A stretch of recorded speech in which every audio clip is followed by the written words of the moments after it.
For years, the go-to compact sedans came from Japanese brands. Nowadays, the competition is fierce with multiple choices. That now includes Dodge. The 2013 Dart gets a nostalgic name and a new attitude. I think it's always a good way to approach it. I think aim high is where we're at. You can't put too sharp a point on the fact that Dodge has not been competitive in this segment for years. For their comeback effort, they base it on an Alfa Romeo, the Giulietta, a car known for its handling. The car, we widened a little bit, we lengthened it, the wheelbase is a little longer. It's right on the edge of it. It's really a D sedan, like a 200 type size inside, but it's a compact car on the outside, so it's a really comfortable car to spend a lot of time in. The steering response, the feel, the comments we've received back have been phenomenal. So I think we've got struck a really good balance. Turns out their aim is true. Dart is very good for tossing around in the corners and doesn't dart around on the straights. At 75 miles an hour, Dart is pretty darn quiet and comfortable. Handling is good. Not as sharp as the Alfa Romeo. This one's set up more for Americans. Now, some people, the purists, are going to say, why didn't you give us the full Giulietta? Oh, I think the purists would like that for a little while if they're at the track, but after driving it's fun. Like I love driving go-karts, but I wouldn't want to drive one to and from work. Until the higher performance RT shows up in the fall of 2012, all Darts get the same suspension tuning, though wheel size and tires will make a difference. Overall, I'd say driving dynamics are much like Ford Focus, leaning ever so slightly towards the comfort side of sport tuning.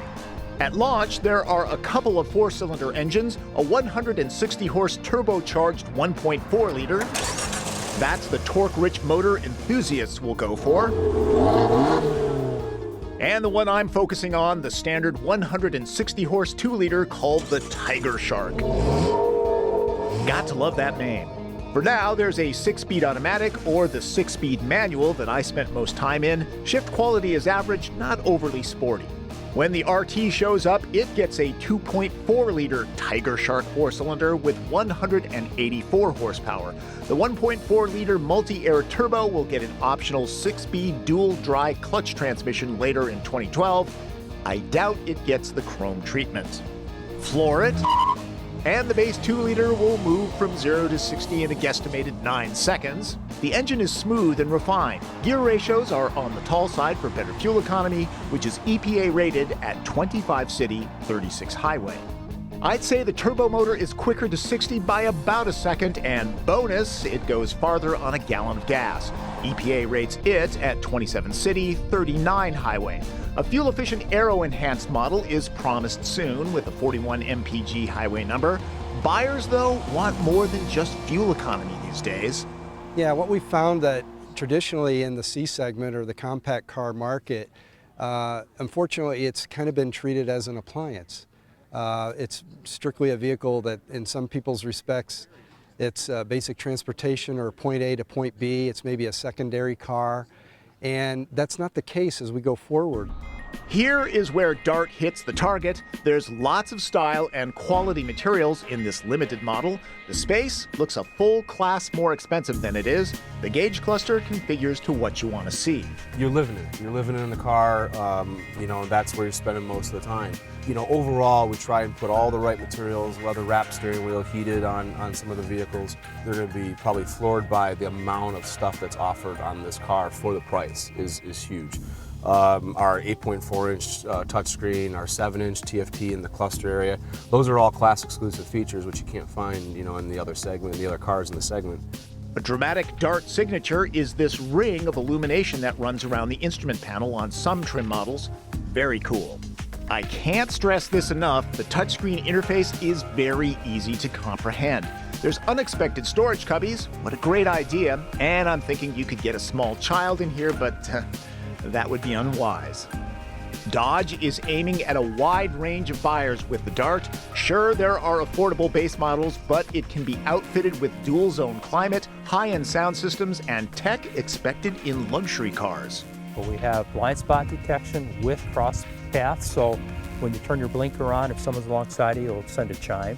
When you to put it in reverse, if you're in a parking lot situation and a car's coming across, it'll set off an alarm. And Dodge is bucking the trend of grouping equipment into big packages. Dart buyers can pick and choose options to customize the car the way they want. There are 12 exterior colors and 14 interior combinations. So we have a couple interiors that are gray, but they have like one's a citrus peel. It's got a splash of like a lime green in there. We have another one that's ceramic white, so it's gray with ceramic white leather seats. Overall, there's 100,000 different ways to build a Dart. Dodge says Dart is compact on the outside, mid-size on the inside. What do you say? Spazioso. What does that mean? Means roomy in Italian. In its class, there's generous leg and foot room. The only thing missing are adjustable vents and a power port, which are generally not found at this price. There's a lot for passengers to appreciate. 2 will be very comfortable in sculpted seats.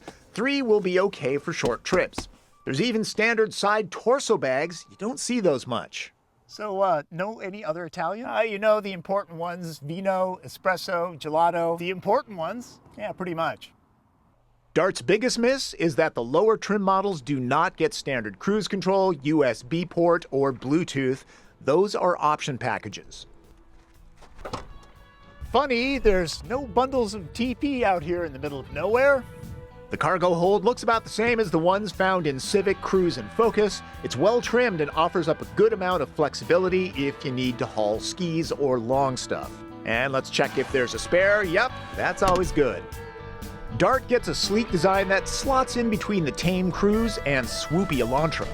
It's what I describe the exterior design ethos, if you will. It has to be alive. It has to be a very humanistic type of quality that shows that it was crafted by human hands and not necessarily it was all digital and born in the tube. The racetrack, the rear end of the Dart has a very unique tail lamp with 152 LEDs that form kind of a 360-degree racetrack. Safety, that's always important. We have over 60 standard and available safety features on the vehicle. We have 10 airbags in the car. 68% of the metal in the car is high-strength steel. So we have hot stamp parts all around the occupant. It sets up like a very structurally sound safety cage around the occupants.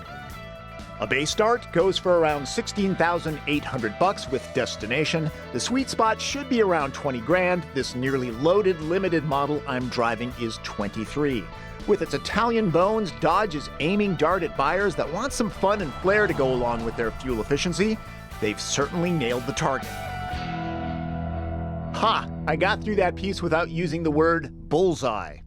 Remember when Chrysler Interiors were considered the worst of the bunch? They're very proud that this is no longer the case. In terms of getting back in there, we know we have a long history in terms of where we've been. It's getting back into having fun with the surfaces, getting up to something that is playful, yet you can see throughout all the trims, because of color, use of color and materials, we can have something that's an entry-level vehicle all the way up to a high-end premium car for this segment. Here's a sign of the times. When asked about how Dart compares with Corolla and Civic, the Civic and Corolla are very good cars, there's no question about it, but we feel they don't have the character that we were going after with the Dodge. You know, I like the Volkswagens are always things that as driver enthusiasts like. The Jetta. We think it's tailored a little bit that way from the feel standpoint, but a little bit of the refinement that you see in the Ford Focus and the Cruise are quieter inside. We try to make sure that the cabin noise is really outstanding in this car. That's my preview of the 2013 Dodge Dart. Good to have them back in the game. You know, for these launches, they like to take us to interesting spots. This is Albert, Texas. Population 3. Apparently there used to be 4. There was a divorce. Always sad to hear that. And a butterfly. Lots of butterflies around. Has nothing to do with the Dart, I know, but there you go. That's Driven. I'm Tom Volk.